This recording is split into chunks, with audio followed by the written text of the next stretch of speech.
2024 లేదా 25లో డిగ్రీ లేదా బీటెక్ చదివారా? సాఫ్ట్‌వేర్ జాబ్ కోసం ఎదురు చూస్తున్నారా? అయితే కోడ్‌జ్ఞాన్ 100 డేస్ కోర్సులో చేరండి. జాబ్ సాధించండి. నమస్కారం శైలజ గారు. నమస్తే సిరి గారు. ఫుడ్ రిలేటెడ్‌గా బిజినెస్ చేసి ఒక పెద్ద రెస్టారెంట్ పెట్టాలి అనుకునే వాళ్ళు చాలా మందుంటారు. అదొక కల కొంతమందికైతే బిజినెస్ చేయాలి అనుకునే వాళ్ళకి. కానీ ఒకవైపు చూస్తే ఫైనాన్షియల్‌గా అంత పెట్టలేను. అండ్ వెయిటర్స్‌ని తీసుకుందాము అన్నా కూడా వాళ్ళకి కూడా సాలరీ ఇవ్వాలి. సో, ఒక చిన్నగా నేను స్టార్ట్ చేయాలి అనుకుంటున్నాను ఫుడ్ బిజినెస్ అన్నప్పుడు ఏ విధంగా మనం స్టార్ట్ చేస్తే బావుంటుంది? దానికి పెట్టుబడి ఎలా ఉంటుంది? దాని ప్రాసెస్ అంతా మనకి ఇన్‌ఫ్రాస్ట్రక్చర్ అయినా, మెటీరియల్ అయినా వీటన్నిటికి కాస్ట్ ఎంత అవుతుంది? ఇందులో లాభం ఎలా ఉంటుంది మేడం? లాభం విషయానికి ఫస్ట్ మాట్లాడుకున్నట్టయితే చాలా లాభం ఉంటుందని అందరికి తెలుసు. కానీ ఇక్కడ ప్రాబ్లమ్ అంతా ఏంటంటే అది ఇంప్లిమెంట్ చేయడంలో ప్రాబ్లమ్. అది ఫస్ట్ ప్రాబ్లమ్. ఎందుకంటే ఫుడ్ బిజినెస్ అంటే ఈరోజు చేసింది రేపు పాడైపోతుంది. అదొకటి ప్రాబ్లమ్. తర్వాత టేస్ట్, తర్వాత స్కిల్డ్ లేబర్ మీద డిపెండెన్సీ. ఖచ్చితంగా స్కిల్ లేబర్ ఎవరైతే పర్ఫెక్ట్‌గా చేస్తారో వాళ్ళ మీద డిపెండెన్సీ. నౌఎడేస్ ప్రాబ్లమ్ అంతా ఏమవుతుంది, స్కిల్ లేబర్ దొరకడం లేదు. ఓనరే లాస్ట్‌కి చేసుకోవాల్సిన పరిస్థితి వస్తుందనమాట. అలా చాలామంది పెట్టి, చాలా స్ట్రగుల్ అయ్యి, స్టార్ట్ చేసి, ఇన్వెస్ట్ చేసి ల్యాక్స్ ఇన్‌ఫ్రాస్ట్రక్చర్‌కి వీటికే చేసి మళ్ళీ బ్యాక్ అయిపోయిన సందర్భాలు చాలా చూస్తూనే ఉన్నాం. వీటన్నిటిని ఓవర్‌కమ్ చేయాలి అన్నా మార్కెట్‌ని అండర్‌స్టాండ్ చేసుకోవడానికి ప్రెజెంట్‌గా ఇప్పుడున్న ట్రెండ్ ప్రకారం ఇంకా అప్ టు 5 ఇయర్స్ వరకైతే నేను గ్యారంటీ ఇవ్వగలుగుతాను. మార్కెట్‌ని అర్థం చేసుకున్నట్టయితే క్లౌడ్ కిచెన్ చాలా బెస్ట్ ఆప్షన్ అనమాట. ఇదెలా ఉంటుందండి? చాలా చాలా బావుంటుంది. ఇది ఆల్రెడీ నార్త్ ఇండియాలో చాలా ఫేమస్ అయిపోయింది. హోమ్ బేస్డ్ బిజినెస్‌గా స్టార్ట్ చేసేవాళ్ళు. Especially house wives. చాలా చాలా చాలా ట్రెండింగ్‌లో ఆల్రెడీ ఉంది. కాకపోతే మనకు నాలెడ్జ్ కొంచెం తక్కువగా ఉందనమాట. మనం జనరల్లీ బిజినెస్ అనగానే ఏమనుకుంటాం, ఒక స్పేస్ తీసుకోవాలి పెద్దగా ఫస్ట్. ఎక్కువగా వాకిన్స్ ఎక్కువగా ఉన్న ప్లేస్, రష్ ఎక్కువగా ఉన్న ప్లేసెస్‌లో తీసుకోవాలి. మంచి ఇన్‌ఫ్రాస్ట్రక్చర్ చేయించుకోవాలి. మంచి కిచెన్ చేపించుకోవాలి. చైర్స్ వీటి మీద ఫోకస్ చేస్తూ ఉంటాము. ఇంకా నెక్స్ట్ ఏంటి, ఏం మెనూ పెడదాము, ఇప్పుడు ఎక్కువగా ఏమి ఇష్టపడుతున్నారు వాటి మీద ఫోకస్ పెడతాము. అవును. ఇది ఫస్ట్ మనం చేసేది. కానీ అది మనకు వర్క్ వచ్చా, రాదా, మనకు అది దాని మీద ఎంత నాలెడ్జ్ ఉందనేది సెకండరీ. తర్వాత అది బిజినెస్ మోడల్‌గా చేసుకోవడం అనేది నాలెడ్జ్ అనేది తక్కువనమాట. ఫస్ట్ బిజినెస్ మోడల్‌గా చేసుకోవడం దాని మీద మనము ఫోకస్ పెట్టాలి. టార్గెట్ కస్టమర్ ఎవరైతే ఉన్నారో వాళ్ళకి ఏమి ఇష్టం ఉంటుంది, వాళ్ళు ఏ టైంలో ఏది వాళ్ళు పర్చేస్ చేస్తారు, మన కాంపిటీషన్ ఏంటి ఆల్రెడీ, ఇలాంటి విషయాలను సర్వే చేస్తూ మనం మార్కెట్‌ని అండర్‌స్టాండ్ చేసుకుంటూ ఫస్ట్ మనం ట్రైన్ అవుతూ మనం నాలెడ్జ్ తీసుకొని తర్వాతకి మనము బిజినెస్ స్టార్ట్ చేస్తే బెస్ట్ అని నేను చెప్తాననమాట. ఈ రెస్టారెంట్ బిజినెస్‌లో ఫెయిల్ అయిన వాళ్ళుంటారు, సక్సెస్ అయిన వాళ్ళుంటారు. ఇదే మనల్ని ఎంతో ఎత్తుగా తీసుకెళ్తది, మళ్ళీ డౌన్ కూడా చేస్తదనమాట. అంతా ఉంటుంది. ప్రాఫిట్ ఎక్కువగా తీసుకునే బిజినెస్ ఇదే, లాస్ తీసుకొచ్చే బిజినెస్ ఇదే. ఇందులో నేను చెప్పేదేంటి అనంటే, మనం సేఫ్ సైడ్‌లో ఉండి ఇమ్మీడియేట్‌లీ ఇప్పుడు చేయగానే 2, 3 అవర్స్‌లో పాడయ్యే ఫుడ్ గానీ, లేకపోతే వేడి వేడిగా అప్పటికప్పుడే మనం ఇచ్చే ఫుడ్ గానీ, అలాంటివి కొద్దిగా పక్కన పెట్టేసేసి, క్లౌడ్ కిచెన్‌లో మనము 1 మంత్, 1 ఇయర్ గూడా నిల్వ ఉండే వస్తువులు, ఫుడ్ ఉంటుంది గదా! వాటి మీద ఫోకస్ చేయడం చాలా బెస్ట్ అనమాట. అది యాక్చువల్లీ చాలా వర్క్ అవుతుంది. ఇంకా రిస్క్ తక్కువగా ఉంటుంది. రిటర్న్స్ ఎక్కువగా ఉంటాయి. ఇది ఎగ్జాంపుల్‌గా మీకు చెప్పాలి అనంటే, మనకు ఫుడ్ ఇప్పుడు కావాలి, తినాలి అనుకుంటున్నాము. అవును. ఇమ్మీడియేట్‌లీ మనము ఫుడ్ డెలివరీ యాప్స్ ఉంటాయి. ఫుడ్ ఆర్డర్ పెట్టుకుంటాం, తినేస్తాం. అవును. లేకపోతే వండుకోవాలి అనుకుంటున్నాము. దానికి గూడా యాప్స్ ఉన్నాయి. అప్పటికప్పుడు వెజిటబుల్స్ అన్నీ తెచ్చుకుంటాము, వండుకుంటాము, తింటాం. ఇది ఈ రెండిటికి మధ్యలో ప్రాబ్లమ్ ఏమొస్తుంది అనంటే, వండుకోవాలంటే మనకు టైం ఉండదు. ఇంకోటి ఆకలైతూ ఉంటది. ఆ! డెలివరీ డిలే అవుతూ ఉంటది. ఇంకొకటి మనకు ఆల్రెడీ మనము బాగా ట్రైన్ అయిపోయి ఉన్నాము. మనకు ఇలా ఆర్డర్ పెడితే అలా అయిపోవాలి. గంటలు గంటలు వండుకునేంత టైము, పేషెన్స్ కూడా లేదు. ఇంకా వర్కింగ్ వుమెన్స్, ఇంకా స్టూడెంట్స్, ఎవరికైనా టైం ప్రాబ్లమ్ అంతా టైం అనమాట. టైం సేవ్ చేసుకోవాలి. అలా అని మనం రెస్టారెంట్‌లో ఫుడ్ ఇమ్మీడియేట్‌లీ ఆర్డర్ పెట్టుకుంటే hygiene problem, health related problem, ఇంకా యాడెడ్ ఫ్లేవర్స్, ప్రిజర్వేటివ్స్, ఎవ్రీథింగ్ అనమాట. ఆయిల్, ఇవన్నీ ప్రాబ్లమ్స్. స్టార్టింగ్‌లో బావుంది. Everything fine. బాగా నడిచింది. అంతా బావుంది. కానీ ఇప్పుడు ప్రతి ఒక్కరు ఒక ఆల్టర్‌నేట్ కోసం చూస్తున్నారు. హెల్తీగా ఉండాలి. అలా అని నేను చేసుకోకూడదు. అది కావాలి, ఇది కావాలి అనంటే ఈ ప్రాబ్లమ్‌కి సొల్యూషన్ ఎవరివ్వగలుగుతారు? ఓన్లీ క్లౌడ్ కిచెన్ ఇవ్వగలుగుతుంది. అంటే ఇన్‌స్టాంట్‌గా మనము రెడీ టు కుక్ ఉండే విధంగా ఏవైనా ఫుడ్ ఐటెమ్స్‌ని హెల్తీగా చేయగలిగితే, ఇంకా షుగర్ ఫ్రీ చేయగలిగితే, ఆయిల్ ఫ్రీ చేయగలిగితే, ఇంకా మైదా, ఇంకా ఇలాంటి వాటి మీద ఫోకస్ చేయగలిగితే మనం ఖచ్చితంగా సక్సెస్ అవుతాము. వెరీ కీ పాయింట్ అండి. Especially sugar free, no maida yes yes. And అలాగే ఆర్గానిక్. ఎలా ఉంటుంది ఇందులో పెట్టుబడి? ఇనిషియల్‌గా అంటే మీరన్నట్టుగానే మహిళలు ఇంట్లో నుంచి స్టార్ట్ చేసుకోవాలి అంటే ఎంత ఉంటుంది ఇందులో వ్యాపారం పెట్టాలి అంటే? ఇన్వెస్ట్మెంట్ వైజ్గా చెప్పాలి అని అంటే ఇప్పుడున్న మార్కెట్లో ఇన్వెస్ట్మెంట్ని 2 రకాలుగా చూడాల్సి ఉంటుంది. ఒకటి మనీ ఇన్వెస్ట్మెంట్, ఇంకొకటి టైం ఇన్వెస్ట్మెంట్. మనీ ఇన్వెస్ట్మెంట్ అనేది మనము ఫిజికల్గా ప్రోడక్ట్స్ కొనడానికి, రా మెటీరియల్స్ కొనడానికి, ఇలాంటి వాటికి పెడుతూ ఉంటాం కదా.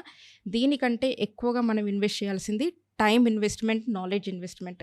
అంటే ఫస్ట్ మనం బిజినెస్ స్టార్ట్ చేయడానికి ముందు మనం ఏం ప్రోడక్ట్ చేస్తున్నాం, ఎవరి కోసం చేస్తున్నాము, టార్గెట్ ఏంటి, ఫస్ట్ నాకు క్లారిటీ ఒకటి ఉండాలి మనం చేసేటప్పుడు. దాని ప్రకారము దాని మీద నాలెడ్జ్ తీసుకోవడం. ఫస్ట్ మనకంటూ ఒక సిగ్నేచర్ రెసిపీస్, కొంచెం సిగ్నేచర్ ప్రోడక్ట్స్ మనకంటూ కొన్ని క్రియేట్ చేసుకోవడం, వాటి మీద కొన్ని ట్రయల్స్ చేయడం, కొన్ని కాదు చాలా చేయాల్సి ఉంటుంది. ఎందుకంటే సిగ్నేచర్ కావాలి అని అంటే మనము అలాంటి ప్రోడక్ట్స్ మళ్ళీ ఎవరు చేయలేకుండా ఉండాలన్నమాట. మనకు వచ్చే టేస్ట్ ఎవరికి రాకూడదు. ఇది ఫస్ట్ మనం చేయాల్సి ఉంటుందన్నమాట. ఇలాంటివి చేయకుండా మనం మార్కెట్లో కాపీ పేస్ట్ చేసి అందరూ చేసేది మనము చేసామనుకోండి, మనకు ప్రాఫిట్ అనేది ఫస్ట్ థింగ్ వస్తుందో రాదో విషయం పక్కన, అసలు మనం సర్వైవ్ కూడా కాలేమన్నమాట. అంత కాంపిటీషన్ ఉంది. కాబట్టి ఫస్ట్ మనము ఆలోచించవలసింది ఇక్కడ ఏంటంటే నాలెడ్జ్. దాని మీద మనం ఫోకస్ పెట్టాలి. ఇది కూడా ఇన్వెస్ట్మెంటే. ఎందుకంటే నాలెడ్జ్ తీసుకోవాలి, మనం ట్రయల్స్ చేయాలి, ఎవరి మీద డిపెండ్ అవ్వకూడదు. మనము డిజిటల్ మార్కెటింగ్ టెక్నిక్స్, ఇంకా ఏఏ టూల్స్, ఇవన్నీ యూస్ చేసుకొని మన బిజినెస్ని ఇంట్లో నుంచి మనం ఎక్కడికైనా ప్రపంచం మొత్తం పంపించచ్చు. మన క్లౌడ్ కిచెన్ అంటే జనరల్లీ ఏమనుకుంటాము అంటే నాలెడ్జ్ లేనప్పుడు అప్పటికప్పుడు కిచెన్లో వండేసేసి ఏమైనా ఆర్డర్ వస్తే డెలివరీ చేయడము, అది 100% అది కాదు. క్లౌడ్ కిచెన్ అంటే ఓన్లీ టైంకి ఆకలేస్తే అన్నం తినడం ఇది మాత్రమే కాదు. మన యాక్చువల్లీ క్లౌడ్ కిచెన్ అంటే డెఫినేషన్ అందరికీ తెలుసో తెలియదు, నేను జస్ట్ ఫ్యూ వర్డ్స్లో చెప్తాను. డెఫినెట్గా. అసలు కిచెన్ అని అంటే మనకు కిచెన్ ఉంటుంది, రెస్టారెంట్లో ఆర్డర్ పెడతారు, మనకు అక్కడ కిచెన్ ఉంటుంది, వండుతాము, ఇచ్చేస్తాం, రెడీగా కిచెన్ అనేది కనిపిస్తుంది. క్లౌడ్ కిచెన్ అంటే అది మనకు కనిపించదు అనమాట. ఒక కస్టమర్ ఎవరైతే కొంటున్నారో, ఫుడ్ని ఆర్డర్ చేస్తున్నారో, వాళ్ళకి కిచెన్ కనిపించదు, అంతే క్లౌడ్ కిచెన్ అంటే. ఇప్పుడు స్టోరేజ్ ఉంది, ఎగ్జాంపుల్గా చెప్తున్నాను. ఇంతకుముందుకు మనము పెన్ డ్రైవ్లో, సీడీస్లో అలా మనకు ఫిజికల్గా ఒకటి కనిపిస్తుంది, అందులో మనం స్టోరేజ్ చేసుకున్నాం వాళ్ళం. హార్డ్ డిస్క్స్ వచ్చాయి, ఇప్పుడు క్లౌడ్ స్టోరేజ్, అది మనకు కనిపించదు కానీ స్టోరేజ్ మనకైతే అలానే ఉంటుంది కదా. ఇలాగనే కిచెన్ కూడా. అప్పుడు ఏమవుతుంది, మన కిచెన్కి ఇన్వెస్ట్మెంట్ అనేది చాలా చాలా తగ్గిపోతుంది. అప్పుడు ఏమవుతుంది, మనకు బ్రేక్ ఈవెన్ పాయింట్ తొందరగా వస్తుంది. ఎస్, ఎక్కువగా మనము ఇన్ఫ్రాస్ట్రక్చర్కైనా స్పేస్కైనా డబ్బులు పెట్టే అంత అవసరం ఉండదు. జస్ట్ మన కుకింగ్ మెటీరియల్ వరకే ఉంటుంది. ఇంకా ఇక్కడ డైనింగ్ ప్రాబ్లం ఉండదు, వాళ్ళు వచ్చి వెయిట్ చేస్తున్నారు, మనకు స్ట్రెస్. ఎస్, ఇంకా మనము ఫ్రీడమ్ ఉండదు. ఫస్ట్ ఓనర్కి 24 hours అక్కడే ఉండాల్సి వస్తుంది. మార్నింగ్ ఇక 4 నుంచే స్టార్ట్ చేయాల్సి వస్తుంది అనమాట వర్క్. చాలా స్ట్రెస్ ఉంటుందన్నమాట ఈ ఫీల్డ్లో. అయితే మనం స్ట్రెస్ ఫ్రీ అవ్వాలి అని అంటే ఇన్వెస్ట్మెంట్, ఓన్లీ నాలెడ్జ్, టైం, దీని మీద ఫోకస్ చేయాలి. మీరు అన్నట్టుగానే క్లౌడ్ కిచెన్ బాగుంది. అంటే సెటప్ ఎక్కువ లేదు, పెద్ద ఖర్చు లేదు, స్ట్రెస్ ఫ్రీ అన్నారు, బాగుంది. బట్ ఫుడ్ అనగానే చాలామంది టేస్ట్, క్వాలిటీ, వీటిని ఎలా మనం మేనేజ్ చేయాలి, మెయింటైన్ చేయాలి, ఎలా మన క్వాలిటీని మెయింటైన్ చేయొచ్చు అంటారు? మనము 100 రకాల ప్రోడక్ట్స్ చేయాల్సిన అవసరం లేదండి, అన్నీ రావాల్సిన అవసరం లేదు. మనకి ఏదొచ్చు, ఫస్ట్ మనకు కస్టమర్కి ఏది ఎక్కువ డిమాండ్ ఉంది, ఏది అవసరం ఉంది, బెస్ట్ 10 చూస్ చేసుకోవాలి. ఎక్కువగా ఫోకస్ చేసి అది రాలేదు, ఇది రాలేదు, వీటి మీద వద్దు. ఏదైతే మనము వర్కింగ్ ఉమెన్స్ని టార్గెట్ చేస్తున్నారా, లేకపోతే ఎంప్లాయీస్ని టార్గెట్ చేస్తున్నారా, వాళ్ళకి కావాల్సింది ఏంటి, టైం. అలా మనము ఒక క్లారిటీ ఉండాలన్నమాట. వాళ్ళకి ఏంటి అంటే బయట నుంచి ఆర్డర్ చేసుకోరు, అలా అని అవర్స్ కిచెన్లో కూర్చొని కుక్ చేయలేరు. అప్పుడు మనం ఏం చేయాలి, ఇన్స్టాంట్గా వాళ్ళకి రెడీగా ఉండే ఫుడ్ ప్రోడక్ట్స్ మీద మనం ఫోకస్ చేసి వాళ్ళకి ఇవ్వగలగాలన్నమాట. అలాంటివి నెంబర్ ఆఫ్ ఫుడ్స్ ఉన్నాయి. సో టార్గెట్ ఆడియన్స్ అనేది కూడా ముఖ్యం, చాలా చాలా ఇంపార్టెంట్. ఎందుకంటే మనం డైవర్ట్ అవ్వకుండా, మనం అప్పుడు ఏమవుతుంది అని అంటే మనం బెస్ట్ 10 ప్రోడక్ట్స్ తీసుకుంటాం కదా, వాటిలోనే మన నాలెడ్జ్, మన ఎఫర్ట్, మన ఏదైతే టైం ఉంటుందో దాని మీద ఇన్వెస్ట్ చేసేసి మనం ప్రతిరోజు వాటి మీద ఫోకస్ చేసి కాంపిటీషన్ ఏదైతే ఉందో దానికి ఆల్రెడీ బ్రాండెడ్ ప్రోడక్ట్స్ ఉన్నాయి కదా, వాటిని ఒకసారి టేస్ట్ చేయాలి మనం. ఓపెన్ చేయాలి, కుక్ చేయాలి. వాటిని ఏంటి ప్రాబ్లమ్? మనం దాంట్లో నుంచి ఏమి ఇవ్వగలుగుతాం? దాంట్లో ఏదో సంథింగ్ ప్రాబ్లమ్ ఉంటేనే కదా మన దగ్గరికి వచ్చేది కస్టమర్. అలా ఏమేమిటివి అనేది మనం ఐడెంటిఫై చేయాలి. ఓకే.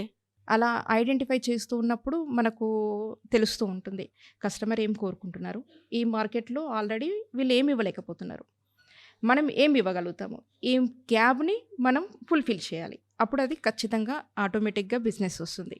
ఇనిషియల్‌గా ఎంతుంటుందండి పెట్టుబడి విషయానికి? దీనికి ఇన్వెస్ట్మెంట్ మీరు 5,000 నుంచి స్టార్ట్ చేయొచ్చు. ఎందుకంటే లక్కీగా మనకు అన్ని కిచెన్లో అన్నీ ఉంటాయి, మనకు అన్నీ ఉంటాయి. అవును. జస్ట్ మనము కొన్ని materials, packing materials, ceiling materials. ఎందుకంటే నేను ఫస్టే ప్యాకింగ్ గురించి ఎందుకు చెప్తున్నాను అని అంటే, పర్ఫెక్ట్ ప్యాకింగ్, నీట్ ప్యాకింగ్ అనేది చాలా ఇంపార్టెంట్. ఇంకా ఇక్కడ ప్లాస్టిక్ యూజ్ చేయకుండా, ఇంకా షుగర్ కేన్‌తో మనకు ఇంకా చాలా వస్తున్నాయి ఆల్టర్నేట్స్. వాటి మీద కొద్దిగా ఇన్వెస్ట్ చేయాల్సి ఉంటుంది. ఒక 10 రూపీస్ ఎక్కువ అవుతుంది అంతే. అండ్ మీరన్నట్టుగానే పెట్టుబడి చాలా తక్కువగానే ఉంది. ఆదాయం ఎక్కువొస్తుందన్నారు. అంటే నెలకి మీరు చెప్పినట్టుగానే ఒక టార్గెట్ ఆడియన్స్‌ని టార్గెట్ హ్మ్. చేసి, ఇంట్లోనే మంచి క్వాలిటీ తోటి ఫుడ్ కనుక ప్రిపేర్ చేసి, మార్కెటింగ్ కూడా బా చేస్తే ఎంతవరకు యావరేజ్‌గా సంపాదించుకోవచ్చంటారు? ఇప్పుడు ప్రెజెంట్‌గా అయితే నేను చూసిన దాన్ని బట్టి ఒక 1-2 మంత్స్ ఫస్ట్ స్ట్రగుల్ ఉంటుందండి. మార్కెట్‌ని అండర్‌స్టాండ్ చేసుకోవడం, ఫస్ట్ మనల్ని మనం అర్థం చేసుకోవడం, మనకు ఒక క్లారిటీ మనకు కూడా రాదనమాట. దానికి అలవాటవ్వడం. అలవాటు పడడము. ఇంకా మనము ఫర్ ఎగ్జాంపుల్ హౌస్ వైఫ్స్ అనుకోండి. ఫస్ట్ వాళ్ళ డేలో సగం వాళ్ళ ఇంట్లో పనులకి వీటి మీద ఫోకస్ ఉంటుంది. సడెన్‌గా షిఫ్ట్ అవ్వలేరు. ఆ బిజినెస్ షిఫ్ట్ అవ్వడానికి 3 మంత్స్ దాకా పడుతుంది. ఫుల్ ఫ్లెడ్జ్‌గా ఒక 3 మంత్స్ అనేది టైమ్ ఇన్వెస్ట్‌మెంట్. తర్వాత మనీ ఇన్వెస్ట్‌మెంట్ మనం అనుకున్నట్టు 5,000 అనేది ఆ రోజు ఇన్వెస్ట్‌మెంట్. మీకు అమౌంట్ రాగానే మళ్ళీ అది రీఇన్వెస్ట్ చేస్తూ ఉంటాము. ఇలా జరుగుతూ ఉంటది. మనకు ప్రాఫిట్ వైస్‌గా మంత్లీ ఎంత సంపాదించుకోవచ్చు అంటే ఫస్ట్ 3 మంత్స్ అయితే జీరో అని పెట్టుకోండి. ఎందుకు చెప్తున్నాను అనంటే మీరు ఎంతొస్తే అంత ఇన్వెస్ట్ చేసుకోవడం మీద ఫోకస్ చేస్తాం కాబట్టి. తర్వాత నుంచి మనకి ఇన్‌కమ్ వస్తుంది. ఖచ్చితంగా మీరు 1 మంత్‌కి 1,00,000 రూపీస్ ఈజీగా సంపాదించుకోగలుగుతారు. యెస్. థాంక్ యూ అండి. Thank you so much. Thank you.